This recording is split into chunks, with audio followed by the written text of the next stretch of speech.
Este podcast ha sido creado por Sostenibilidad Activa en colaboración con Mundo Ejecutivo. Bienvenidos a Speak ESG, un podcast dedicado a hablar sobre sostenibilidad con las top voces de Latinoamérica y México. El día de hoy recibimos a Eric Scheel. Él es el presidente de la División de Bebidas de América Latina de PepsiCo y tiene más de 30 años de experiencia en la industria de bebidas. Eric ha trabajado tanto en PepsiCo como en el negocio del embotellado. Y hoy estamos muy agradecidas de recibirte aquí, Eric, para hablar de los retos de la sostenibilidad.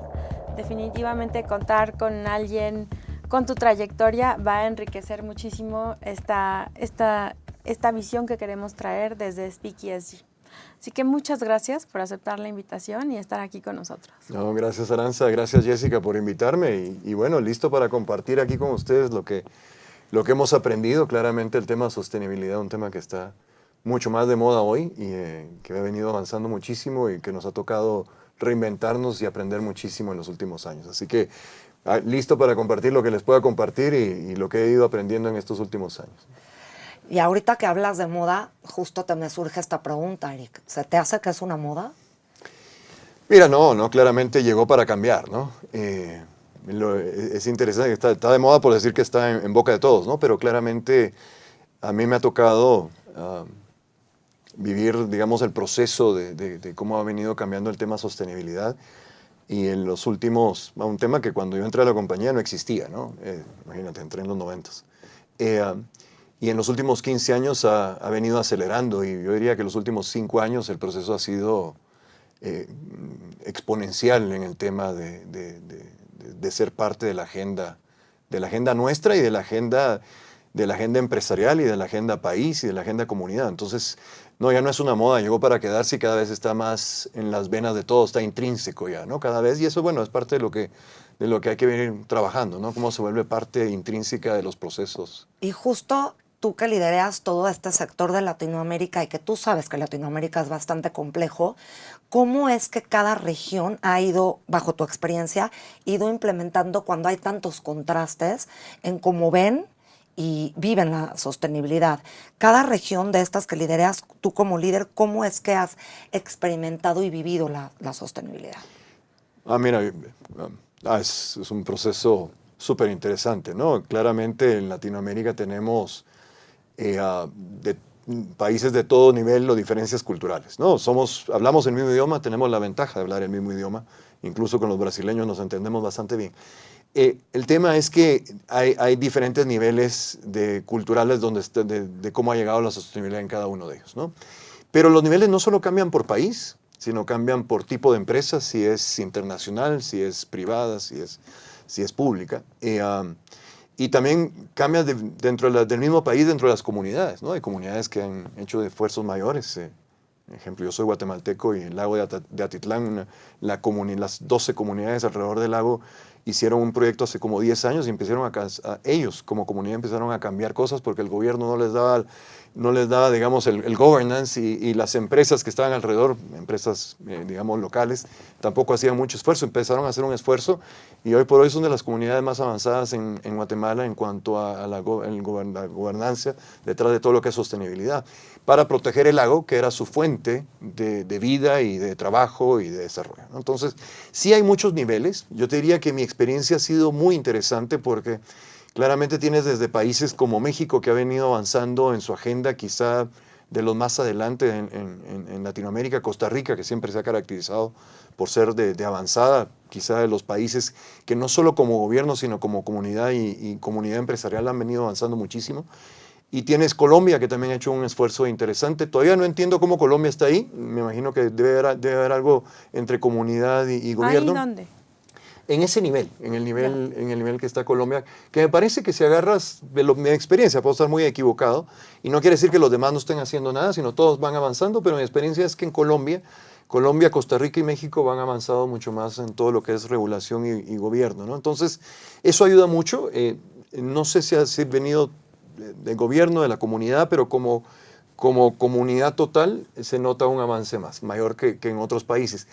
También tiene que ver un poco con el tema de escala. Yo diría que los países donde posiblemente siento un poco más de de rezago en cuanto al tema completo pueden ser los países caribeños y centroamericanos, con excepción de Costa Rica, porque claramente cuando no tienes escala, el costo de la sostenibilidad es más alto, ¿no? Absolutamente. Entonces, no es que no se pueda hacer nada, sí se puede, pero posiblemente la escala va a costar más. La misma recolección de plásticos, si tú estás en un país como Nicaragua y no te da la escala, Nicaragua tiene 5 o 6 millones de personas, la Ciudad de México tiene 20, Claro. es mucho más fácil colectar acá, es mucho más rentable colectar acá porque colectas plástico mucho más rápido en dimensiones completamente diferentes que te permiten poner una planta de transformación de plásticos dentro de la Ciudad de México. Solita le alcanzan 5 o 6 plantas, a Nicaragua no le alcanza una haciendo todo el país. Entonces lo que le toca hacer a Nicaragua es juntarse con Honduras, El Salvador o Costa Rica para ganar escala, ¿no? Pero ahí, por ejemplo, o sea, es que es bien interesante porque las botellas las generan también las empresas, ¿no? Entonces, la recolección de botellas es algo que debe de caer en las empresas o debe de caer en el gobierno. ¿Cómo ven ustedes eso? ¿Cuál es su acercamiento? Mira, hay que vivir las realidades cambian mucho también de país a país y es algo interesante en la sostenibilidad, que no necesariamente la receta europea es la que nos va a funcionar, ¿no? En Europa, y no en todo en Europa, no en todos los países de Europa, hay una colección. Tú vas a Alemania o a Holanda y la colección de botellas es responsabilidad de la persona, del gobierno y entonces tú llegas con tu bolita, con tu botellita de plástico, te toca caminar media cuadra, llevar a una vending y la metes así y se recicla completamente sola. ¿Qué pasa en nuestro sistema latinoamericano, que se parece mucho al indio, al chino, a otras economías? Es que la economía de recolección ya existe y parte de fondear la recogida de desechos en nuestros países, parte de que es rentable si tú recoges plástico, cartón, aluminio y vidrio, porque eso tiene valor. Si tú le quitas eso, si todos nosotros recolectamos cartón, vidrio, botellas plásticas y no las mandamos a la basura, sino se lo damos a alguien para, digamos, tú dices, bueno, la empresa de cartones pasa a tu casa y lo recoge, se vuelve un problema la recolección de basura porque no hay cómo fondearlo. Hoy en nuestro sistema se fondea así. Entonces es una forma de que a los gobiernos no les salga tan cara la recolección de basura, porque como recogen plástico, cartón, vidrio y aluminio, con eso que lo venden, logran fondear mucho del costo de la colección de basura. En Europa es diferente. En Europa es todo esto, plásticos, aluminio, cartón, se recogen por separado, de tal forma que el gobierno tiene que pagar la recolección normal, pero tienen dinero para hacerlo. ¿Cuál es el ideal? No sé, pero en el sistema que nosotros vivimos se puede mejorar. Y nosotros trabajamos mucho, parte de nuestro compromiso, porque yendo a tu pregunta anterior, parte de nuestra experiencia, como hay tantos niveles entre empresa pública, privada, países y todo, nuestra responsabilidad como empresa global, PepsiCo Global, es cómo subimos los estándares de nuestra gobernanza para que aprendan no solo nuestros competidores, sino trabajar cerca del gobierno, sino también trabajar con nuestros proveedores, y a nuestros proveedores les exigimos también. Entonces les empiezas a subir la barra de sostenibilidad a ellos. Entonces la única forma de venderle a la industria de refrescos, a Pepsi y Coca-Cola, es tengo que cumplir con la certificación. Si no, no le puedo vender. Y la certificación te exige ciertas cosas de sostenibilidad. Entonces nosotros como empresa global, es mucho nuestra responsabilidad llevar ese liderazgo en los países y tratar de nivelar a todos, ¿no? Gobierno, empresa pública, etcétera, ¿no? Entonces sí tenemos una responsabilidad ahí y es parte de lo que todos nosotros tenemos que hacer, llevar ese liderazgo, ¿no? Entonces sí parte de nuestra responsabilidad pasa por todo eso y también, lógicamente, hacer pruebas y ver cómo podemos mejorar la colección. Nosotros trabajamos mucho hoy con el sistema como está armado, con los colectores de basura de todos los países. Tenemos fundaciones donde les damos educación, ayudamos a que lleguen a tener seguro, por ejemplo, la gente que trabaja en la colección, que es una empresa enorme en Latinoamérica, ¿no? La empresa de colección de basura es enorme y de hecho, cuando les he dicho que he venido aprendiendo mucho, por ejemplo, ¿quién iba a decir que parte de mi trabajo era ir a visitar a los colectores de basura? He ido a visitar colectores de basura en Guatemala, Costa Rica, aquí en México a un par, en Brasil hemos ido a visitar y hacemos esfuerzos de todo tipo. No te creas que no solo hacemos eso, estamos haciendo pruebas también de cómo coleccionamos nosotros en Chile. En los puntos de venta ponemos unos basureros y decimos, aquí metan las botellas plásticas y cuando pasa el camión de refrescos nos llevamos esa bolsa. Claro, lo que colectamos ahí es bien poco comparado al total, porque todavía como comunidad hay que trabajar mucho en muchas cosas, ¿no? Pero me llama la atención que entre los países que mencionas, vamos a decir, a la vanguardia de la sostenibilidad, está México, Colombia y Costa Rica, pero los chilenos han sido unos grandes pioneros de la sostenibilidad a nivel Latinoamérica. ¿Cómo ves a Chile o por qué no está en el top 3? No, porque sí, yo te diría que está en el top 5. Posiblemente después de los que te mencioné pondría a Brasil y a Chile. Mira, depende de dónde tomes la foto, ¿no? Quizá te estoy dando un promedio de los últimos 5 años.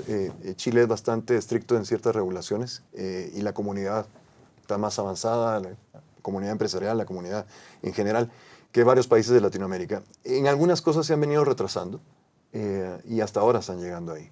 Entonces, ahora sí empiezan a llegar ciertas regulaciones en Chile que hemos estado, que se van a implementar ahora, 25-26, pero venían un poco atrás de posiblemente lo que se había hecho en varios países. Mira, yo te doy un ejemplo que pasa en la médula del tema de refrescos o bebidas, que es el plástico, ¿no? México empezó a recolectar plástico formalmente hace 25 años. Y fue una motivación del gobierno a la empresa privada, y la empresa privada formó un grupo entre los productores de bebidas, y empezamos a colectar y a generar y a darle valor, porque el problema es que el plástico no tenía valor. Entonces, por muchos años subsidiamos la compra de plástico en México, y eso tiene ya 25 años de pasar así.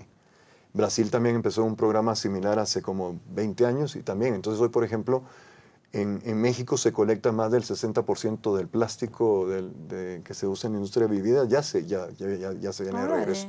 En Brasil está por encima del 55%. Si te doy el dato de Chile hoy, no llega al 15%. Wow. Pero eso no quiere decir que no se haga, no se hace tan formalmente. Ahora se están comenzando a acelerar porque pusieron una regla de regulación, y está de repente, el próximo año vamos a brincar al 15% y en 2-3 años vamos a estar en el 25-30%. Pero no había en Chile esa motivación o esa regulación. En México empezó hace muchos años y eso ha ayudado. Entonces hay cosas, quizá desde el punto de vista de bebidas, te puedo decir que México está ahí, quizá en otros temas, en otra industria te van a decir que no. En nuestra industria, en esa sí está México adelante. Pero hablabas, o sea, mencionando esto, hablabas de que PepsiCo y bueno, y tú en tu liderazgo has visto que han inspirado mucho a cambios positivos dentro de las comunidades con esto, reciclaje de las botellas. Tú, bajo tu experiencia, Eric, ¿qué crees bajo tu liderazgo que ha influido hacia un cambio significativo en alguna comunidad latinoamericana? Mira, ¿O algún no, episodio? No, tenemos, y quisiera... Una experiencia linda. Sí, quisiera comenzar porque yo soy un convencido de no salir a la comunidad si no internamente estás convencido, ¿no? Entonces, primero hay que trabajar puertas adentro y poner a alguien a hacer alguna actividad, digamos, de sostenibilidad. Si la empresa no estaba realmente haciendo cosas materiales, no es parte de mi filosofía, ¿no? Entonces, generalmente, y mira que estuve aquí 10 años en bebidas, y nunca me vieron salir a decir nada porque estábamos trabajando mucho puertas adentro. ¿Qué hacemos puertas adentro? Y dentro de PepsiCo tenemos lo que le llamamos Pep Positive, que es como que nuestro mantra interno para cambiar, ¿no? Entonces, estamos comprometidos en cambios internos de sostenibilidad, no solo en el proceso, desde la parte de agricultura, que en el área de bebidas no es tan fuerte como en el área de alimentos, desde el punto de vista proceso y desde el punto de vista productos finales. Y hemos ido creando cambios de procesos, cambios de proveedores, cambios de tecnología que han hecho mejorar todos nuestros indicadores y nuestros compromisos. Con esa credibilidad hemos llegado a nuestra propia gente a decir, mira, sí hemos avanzado, ¿no? Porque te voy a decir que los más críticos a veces son nuestras nuevas generaciones dentro de las empresas, no necesariamente nosotros que ya estamos legacy, ¿En qué ¿no? sentido? Porque claramente los más jóvenes vienen con esta expectativa, y está bien, siempre que fuimos jóvenes queríamos cambiar las cosas, de hacer cambios internos hacia mejorar el futuro, ¿no? Entonces, ellos generalmente son los que también te exigen. Entonces, si uno sale a decir cualquier cosa y internamente no lo estás haciendo con convencimiento, claro, ellos mismos te van a criticar y ellos mismos van a decir, yo en esta compañía no me quedo. Entonces, por eso lo más importante para nosotros fue en todo este proceso crear esa estrategia que Pep+Positive fuera una política interna y que todos lo viviéramos internamente en la compañía, que hiciéramos los avances. Y esto nos ha permitido, ya con todo el equipo convencido de que estamos haciendo lo correcto, o por lo menos creemos que estamos caminando hacia allá, nos permite ir y empezar a hacer cosas hacia afuera, ¿no? Esto de acercarnos, para nosotros todo el tema, para nosotros hay tres, como sabrán, no vendemos nada de ciencia, nosotros en nuestros productos no son de la NASA, ¿no? Nuestro producto usamos agua, usamos azúcar, usamos plástico, digamos que son los ingredientes más importantes, y sobre eso nos hemos dedicado bastante, a usar cada vez menos plástico, a usar cada vez menos agua. Entonces, cuando ves que nuestras plantas usan 20, 30, 40% menos de agua, tenemos de todo, hemos ido avanzando muchísimo, que el plástico que usábamos hace 20 años, hoy usamos la mitad del plástico que usamos, y el equipo y nuestra gente interna se da cuenta de eso, entonces ellos mismos dicen, bueno, sí estamos haciendo algo, ¿no? O sea, es un reto desplastificar entonces. Es un reto, sí, es parte de nuestros grandes compromisos, ¿no? Sí, tenemos nuestro compromiso, el plástico nunca se debe volver basura, es parte de nuestra... Y para eso hay que hacer muchas cosas, ¿no? Y muchas inversiones, etc. Pero, entonces, ¿cómo hacemos ahora? Terminando la pregunta de Jessica, ya convencido nuestra gente, nos hemos dedicado mucho a varias cosas ya de cara con la comunidad, ¿no? Una es, hemos impulsado mucho a través de nuestros proveedores y a través de algunas firmas o organizaciones no gubernamentales, todo lo que es tecnología detrás de la sostenibilidad, porque es sumamente importante. Y en esto es impresionante cómo la tecnología nos ha ayudado a avanzar. Entonces estamos colaborando en esa parte. Lógicamente hacemos muchos programas también tenemos un programa interno que se llama Green Teams, programas verdes, donde dejamos que la misma gente interna dentro de las oficinas cree los programas. Y ellos traen propuestas y se generan los programas para ayudar a como comunidad también generar cambio, ¿no? Entonces también hacemos muchos programas de esos, de Green Teams internos. Así que sí trabajamos, y de hecho yo te diría que esos son los temas que manejamos. Trabajamos, como decíamos, mucho con los colaboradores de colección de basura también. Tenemos historias súper interesantes en Brasil con la gente allá. Es interesante cuando te empiezan a contar las historias de cómo ha ido mejorando su vida, porque les hemos ido, digamos, ayudado a generar las condiciones para mejorar. Son sumamente interesantes. Así que creemos que vamos hacia allá. Lógicamente, mucho tenemos que hacer internamente y mucho tenemos que hacer cambio interno, y lo que nosotros podamos llevarlo hacia afuera para que la gente se inspire, la comunidad o las otras empresas, y colaborar con el gobierno para avanzar sobre la agenda, eso nos hace sentir muy bien, ¿no? Más o menos. Pues me parece extraordinario que cooperen con esta, sobre todo, economía circular, en donde se genera este círculo. Sí, mira, es interesantísimo. Sin entrar en el detalle de los pesos, nuestras botellas de Gatorade, ustedes las tocarán y son gruesas. Sí, sí. Es porque el proceso es un proceso en caliente, que el proceso te lleva a temperaturas de más de 85 grados centígrados, con lo cual un plástico cualquiera se derrite. Entonces, por eso el peso de la botella. Ese proceso, desde que tenemos Gatorade hace 30 años, ya existía, ¿no? Pero hemos venido cambiando el proceso para llenar. La tecnología nos ha permitido que no tenemos que llevarlo a 85 grados centígrados, sino ahora lo llevamos a 70 y tantos grados centígrados, lo que te permite que no tienes que tener tanto peso en la botella. Y hemos encontrado tecnologías con los proveedores de hacer botella mucho más aligerada para que la botella sea mucho menos pesada. Hoy la botella de Gatorade pesa la mitad de lo que pesaba hace 20 años. Entonces, es súper importante. Y ahorita que hablas del proceso, qué bueno que tocabas ese tema, porque sé que ustedes tienen ahorita un reto muy grande de ser para el 2030 agua net cero. Uh-huh. ¿Cómo van a hacer esto? Bueno, mira, yo diría que es una buena... Y me acuerdo cuando, creo que te comentaba hace poco, algo que es importante para nosotros es ponernos esos retos, ¿no? Si me preguntas ahorita, a lo mejor no tengo el 100% de claridad de cómo vamos a llegar a todos nuestros objetivos, porque cuando Muy ambicioso. nos pusimos todos los objetivos, la primera vez que nos pusimos los objetivos, creo que fue hace como 7 años, yo mismo pensé, dije, ¿a quién se le ocurrió esto? Esto imposible llegar a esos objetivos, ¿a quién se le ocurrió? Pero dije, bueno, yo ya me dije, ¿a quién se le ocurrió? ¿Hay chance de cambiarlos? No, Eric, no hay chance de cambiarlos, toca operar con ellos, ¿no? Y el siguiente paso, tuve que armar un equipo para decir, señores, tenemos que llegar a esto, ¿cómo hacemos? Y es increíble la cantidad de soluciones que empezaron a salir. Por eso te decía, yo soy eternamente positivo. Pero si uno se deja overwhelm o sobrellevar por los objetivos, te puede crear mucha frustración. Entonces mi primer mensaje es, no nos tenemos que frustrar, empecemos a encontrar las tecnologías.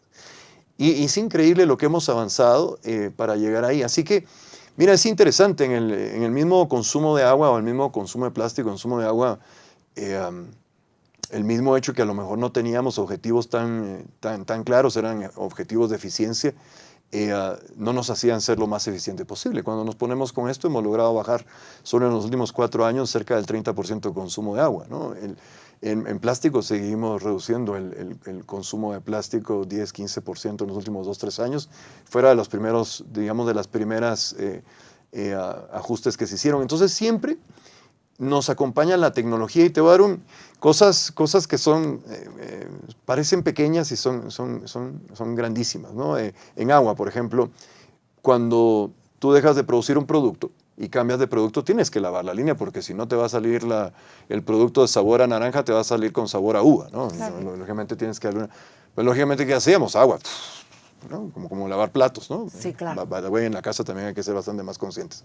Pero, ¿cuánto? Porque nadie nos mide cuánto de agua consumimos cuando estamos lavando platos, ¿no? O sea, pero deberíamos de medirlo, ¿no?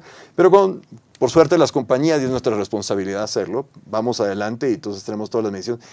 No medíamos ni el consumo de agua cuando limpiábamos una línea, ¿no? Lo empezamos a medir hace, no sé, 15 años, ¿no? Y después de eso empezamos a medir, bueno, ¿ahora cómo lo vamos reduciendo? Entonces empiezas a reducirlo.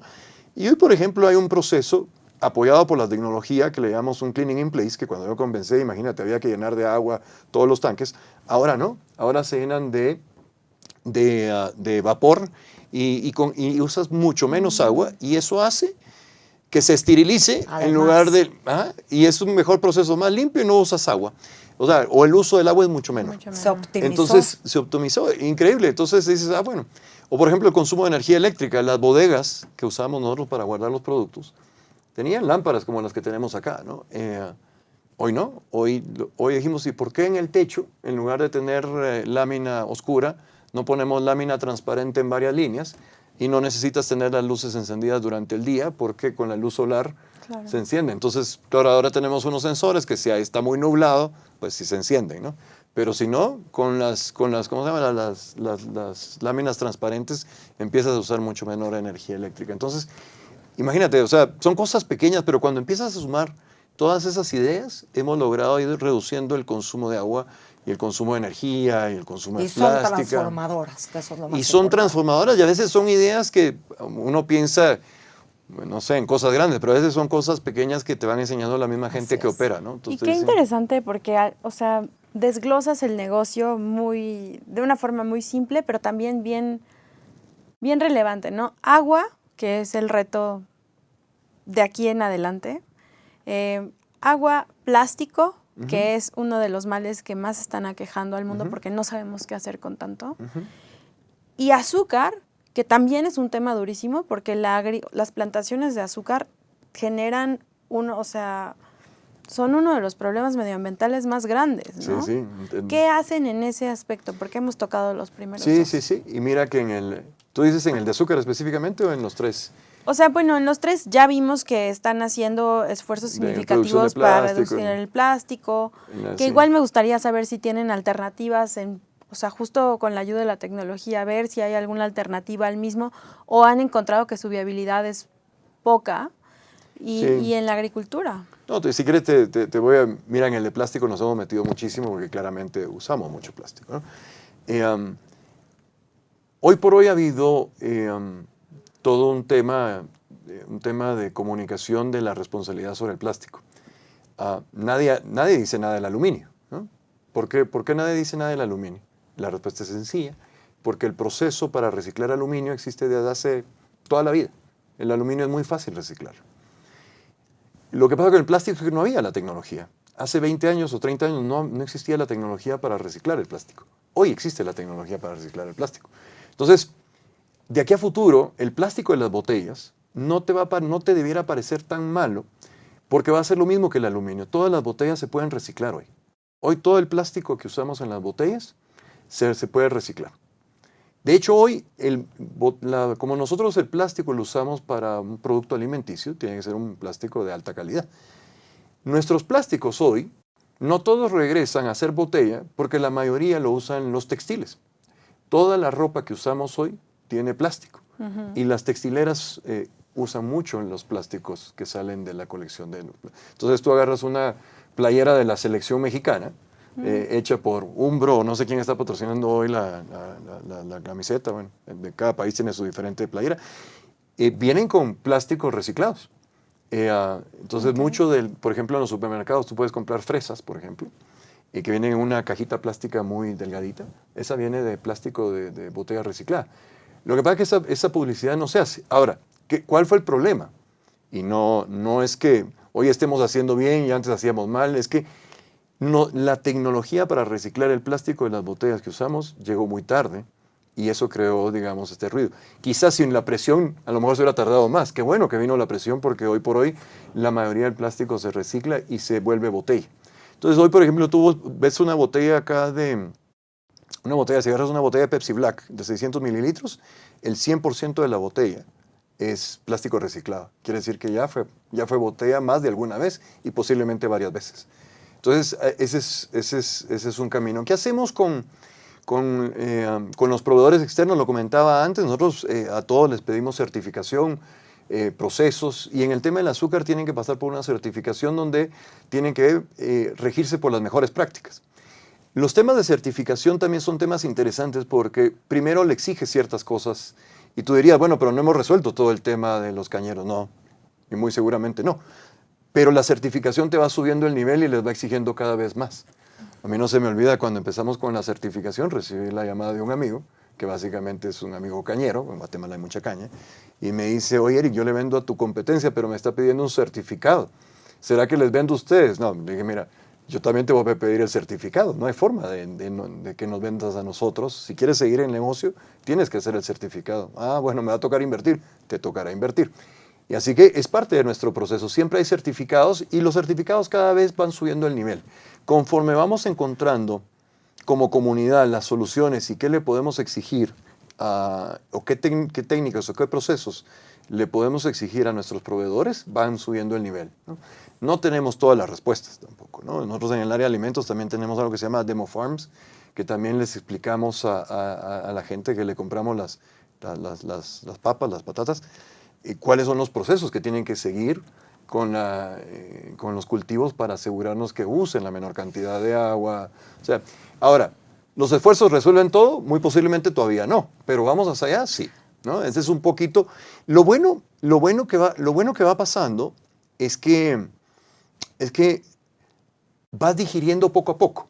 Y hoy, por ejemplo, el costo de reciclar botellas, dependiendo del país o donde estamos en diferentes niveles, cada vez lo tenemos más ya digerido. Entonces ya lo vemos como un costo que pasamos y que vamos a seguir teniendo. Entonces seguimos avanzando en eso y así seguimos con todos los temas, ¿no? O sea, claramente, hoy no hablamos de los enfriadores que ponemos en los puntos de venta, pero los enfriadores del punto de venta hoy gastan como un 20% de lo que gastaban hace 10 años. Me acuerdo que antes había mucho ruido con el tema de los refrigerantes que se usaban en los enfriadores. Sí. Llegó la tecnología, ya nadie habla de eso. ¿Por qué? Porque hoy el gas que utilizas en eso lo puedes abrir y liberar al ambiente, que no hay problema. Antes era por el tema de la capa de ozono, que ve los cambios que se hicieron con el tema de la capa de ozono, y hoy la capa de ozono ya medio se corrigió bastante, ¿no? Es interesante, leí un artículo hace poco de cómo se ha venido corrigiendo. Y es porque, mira, ese gas antes, hace 20 años lo liberábamos y no sabíamos lo que estábamos haciendo. Claro. Cambió el refrigerante que usamos y hoy nosotros, parte del certificado de los enfriadores que compramos, es que usen el refrigerante que hoy, digamos, que cumple con las condiciones Y climáticas. esto que hablas es muy importante, Eric, porque estás hablando de que las cadenas de suministro que Pepsi tiene, hoy por hoy, al ser incentivadas de esa manera, por ejemplo, hablabas ahorita del caso de que a tu proveedor de azúcar también le exigiste certificado, pues vas motivando a todas estas cadenas de suministro a que justamente se suban al tren de sostenibilidad y entonces se va haciendo como toda una comunidad que se vuelve mucho más consciente. Eso sí. Y además hablando sobre todo de la tecnología, pues lo mismo, ¿no? Esta tecnología que es tu cadena de suministro, al empatarse con estas nuevas tendencias que ustedes mismos en su producción van requiriendo, van generando este círculo virtuoso de sostenibilidad. Que justo el tema de los proveedores es realmente algo bien interesante. Fíjate, nosotros tenemos como misión, en Tolerancia Activa existe una misión de trabajar con el 97% del ecosistema financiero en México, que son pymes, ¿no? Entonces muchos de estos llegan y dicen, pero es que a mí esto me va a costar muchísimo, ser sostenible es carísimo. Y claro que lo es, ¿no? Pero eventualmente venderle a proveedores como ustedes o más grandes o más pequeños va a requerir que se pongan al corriente, ¿no? Entonces, mi duda ahí es, bueno, el cañero pues, supongo vendía muchísimas toneladas de caña, ¿no? Pero si ustedes llegan a trabajar con proveedores pequeños, ¿cómo es este proceso? ¿Les educan, les enseñan? Mencionabas que con lo del las papas tienen estas demo farms que les ayudan a como entender un poquito mejor cómo pueden producir de maneras más sostenibles. ¿Cuál es el proceso de acompañamiento de su parte? ¿Le invierten mucho o no le invierten mucho? ¿Es parte importante del negocio? Sí, es parte importante del negocio. Y quizá, yo diría que sí tiene un costo. Claramente la sostenibilidad tiene un costo, pero es el costo de la viabilidad del negocio y es el costo de la viabilidad de tener una comunidad bien, ¿no? Entonces, en eso estamos comprometidos. Pero claramente tú si eres una pyme dices, oye, ¿por qué lo voy a hacer? Pero no te creas. Nosotros también trabajamos en Latinoamérica el negocio de bebidas a través de un sistema de franquicias. Y el sistema de franquicias, a pesar de que es un sistema muy, muy estable, tiene años en el negocio, también su primera respuesta es que esto me va a costar. Pero lo lindo de esto, yo te diría que, o la magia de esto, es que no todo cuesta. En el total, sí, la sostenibilidad va a tener un costo, pero bueno, es el costo que tenemos que pasar. Pero hay cosas, por ejemplo, y hablaba hace un poco, o sea, ¿cuánto nos va a costar cambiar las láminas del techo? Entonces tú dices, bueno, pero te vas a ahorrar energía. Entonces, la cosa es a veces solo encontrar los argumentos y dices, mira, lo que te vas a ahorrar de energía eléctrica en 5 años es mucho más del costo de invertir y cambiar las láminas del techo. Costo-beneficio. El costo-beneficio. Entonces dices, bueno, sí se puede hacer, sí, pero posiblemente el pyme te va a decir, pero lo tengo que poner hoy, ¿no?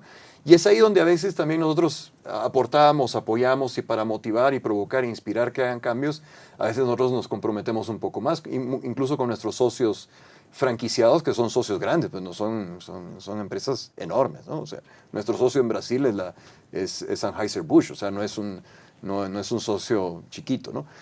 Pero eso lo hacemos con todos. Entonces, creo que la magia de esto y lo lindo de esto es encontrar dónde hay ahorros y esos ahorros cómo fondean la otra parte. Entonces, siempre hay, a veces no va a ser igual lo que te ahorras con lo del costo, pero por lo menos le bajas el costo. Entonces, por ejemplo, el plástico, ¿no? A lo mejor el plástico reciclado es más caro que el plástico nuevo, dependiendo si el sistema está bien lubricado o no, ¿no? Entonces, dices, bueno, sí, pero aquí traigo una botella de Gatorade que pesa 20% menos, que te va a costar 20% menos.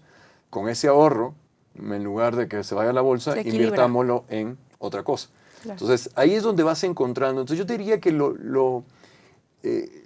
¿cómo encontramos esa narrativa o ese proyecto donde dices, bueno, ahorramos acá? O con esta educación podemos encontrar procesos, te puedes ahorrar algo y invertimos acá. Entonces, siempre hay. Y yo diría que lo bueno es que hay que empezar por algo. Si quieres resolver todo de golpe, para cualquier empresa es muy caro. Grande, pequeña, porque claramente el problema es según la dimensión, ¿no? Como dicen, ¿no? Los hijos pequeños, problemas pequeños, hijos grandes, problemas grandes. Es lo mismo. Empresa grande, problema grande, empresa pequeña, problema más pequeño. Pero en su dimensión es muy importante para cada quien. Absolutamente. Pero si encuentras la narrativa de por lo menos arrancar con algo, aunque la primera sea educativa, pero que empiece a generar un impacto, empiezas a generar un cambio.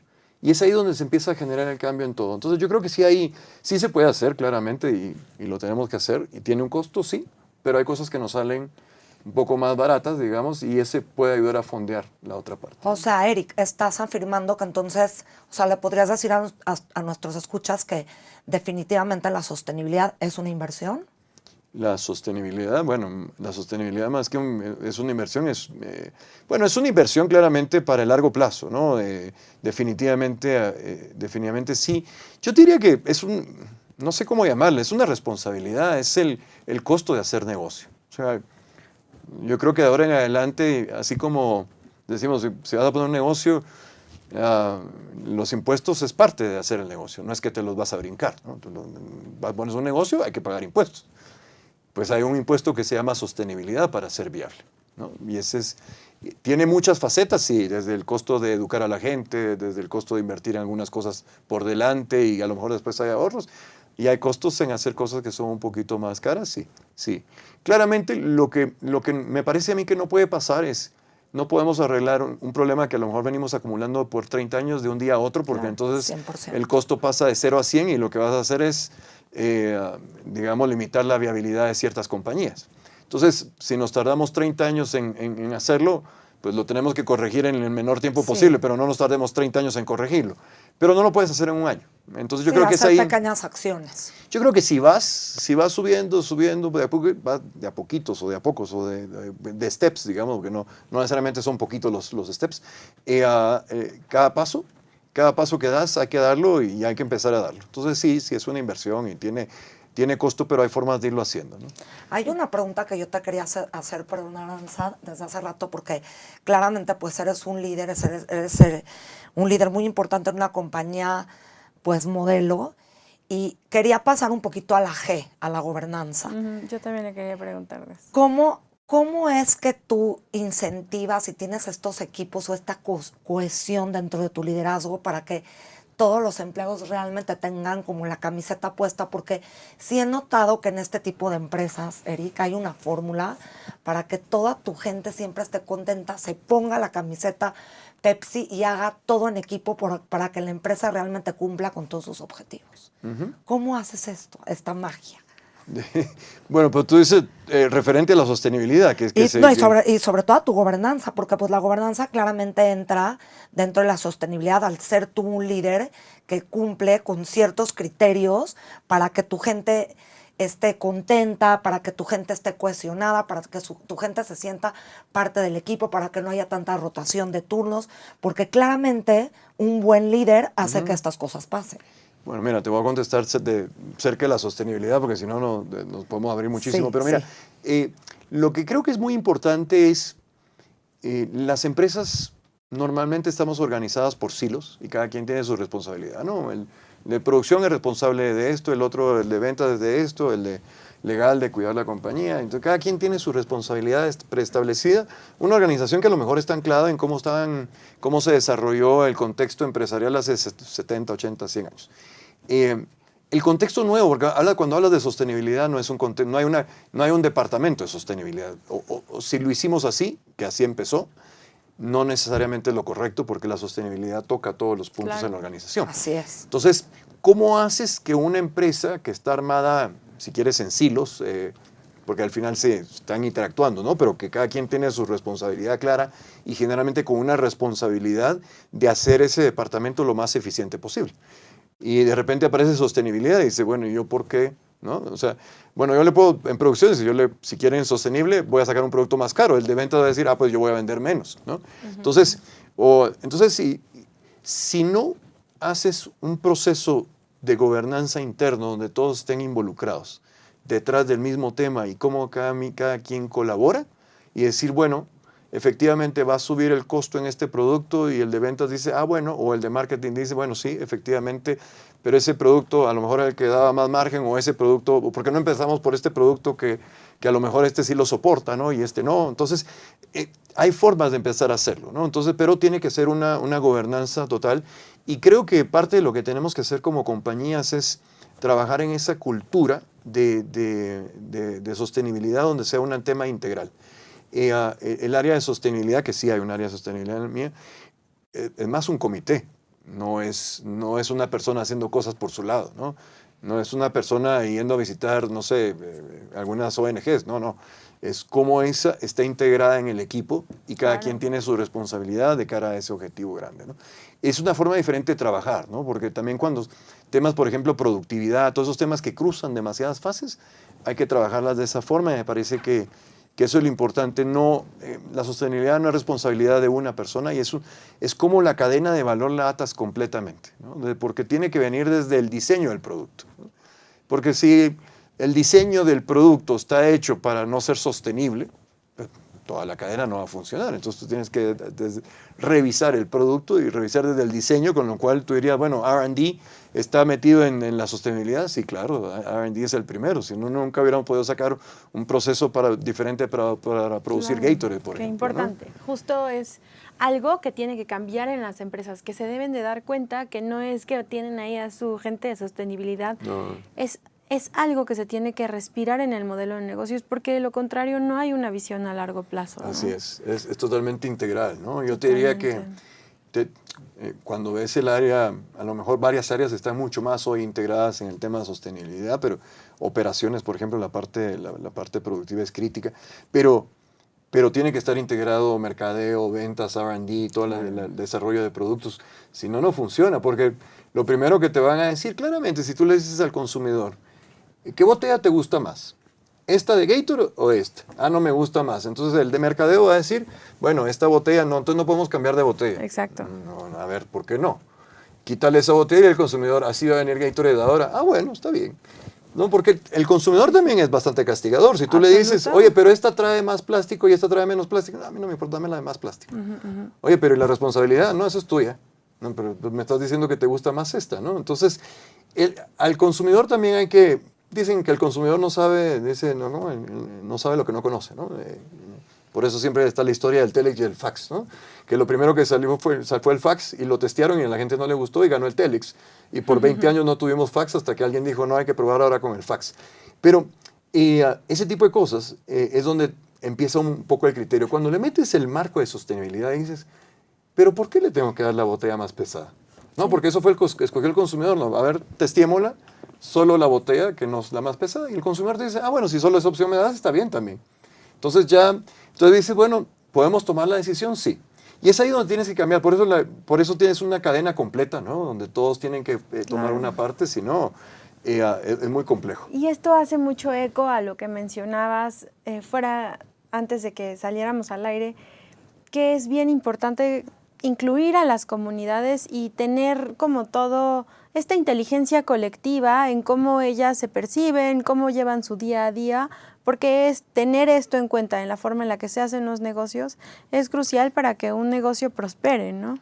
No, y creo que mencionaste el tema comunidad, para mí también es bien importante, ¿no? Hoy, y es nuestra responsabilidad, la nuestra y gobiernos, educar también, ¿no? Porque también depende de los intereses de cada comunidad o depende cómo esté la educación en ese momento. Una cosa puede parecer buena, pero en el largo plazo es mala, y otra que parece mala ahorita puede ser buena en el futuro. Entonces, nos falta mucho entender y nosotros también como empresa todavía no tenemos todas las respuestas, como decía, pero nos falta mucha educación y la educación puede ir cambiar. Si no ve los retos que tenemos con la nutrición, ¿no? Sí. La educación de la nutrición, a mí lo que me enseñaron en la escuela hoy parece que no...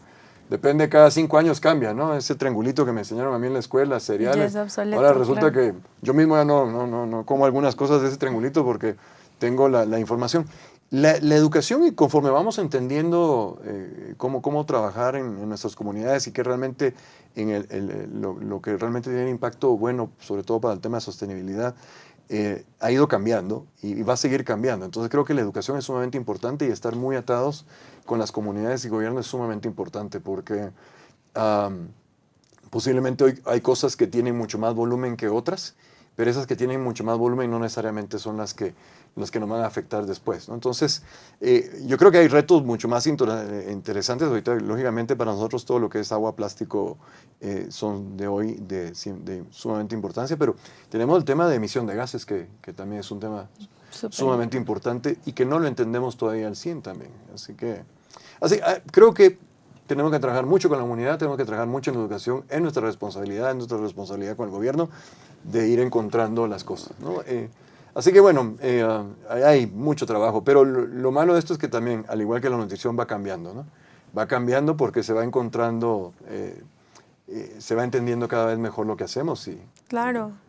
Sí. Esto de la nutrición me hace pensar en este documental que se llama Hack Your Gut o algo así en Netflix, no sé si ya lo vieron, pero que básicamente dice esto, ¿no? Que todos los preconceptos que tenemos sobre el nutrirnos, pues son totalmente erróneos porque el microbioma y las bacterias que viven en nuestro intestino necesitan de muchos alimentos, desde el más grasoso hasta el más azucarado, para poder ser resistentes y poder tener una salud y un sistema inmune pues fuerte y resiliente. Y también depende de lo que te está afectando a ti también, ¿no? Porque Claro. lo que me funciona a mí no necesariamente te funciona a ti. Claro. Claramente, dicen, por ahí hay alguien que dijo que la moderación es la madre de la nutrición, ¿no? O sea, si te moderas en todo está bien, ¿no? Pero bueno, hay estudios de todo detrás de la nutrición, que también está muy cerca de nuestros productos. Entonces, por eso es que estamos también ahí bastante metidos. Pues ¿no? qué interesante tenerte aquí, de verdad estamos profundamente agradecidos por esta conversación, por haber platicado con una cabeza y un liderazgo tan casado con la coherencia, que eso es lo que me has transmitido. Gracias a todos por sintonizarnos, gracias por estar aquí, por platicar de los retos de la sostenibilidad y por último, se me estaba olvidando, ¿cuáles son los retos de la sostenibilidad de aquí a 5 años para ti? Bueno, yo diría el primer reto para nosotros es no sentirnos abrumados. Tenemos muchos retos, pero creo que cómo a través de la tecnología y de ir entendiendo cada vez más todos nuestros procesos y de ir trabajando creo que la primera parte son esos retos. El primer reto es cómo nos educamos más y encontramos tecnología para resolver todos los problemas que tenemos. Y el segundo es cómo trabajamos como comunidad, porque es una responsabilidad de todos. Gobierno, comunidad, empresa privada, pymes, etcétera. Cómo trabajamos juntos para ir en el mismo vagón del tren, ¿no? Y el reto es que nos subamos todos a ese tren, ¿no? Y hoy por hoy no todos están subidos en el tren, ¿no? Algunos más, otros tienen un pie, otros a medias.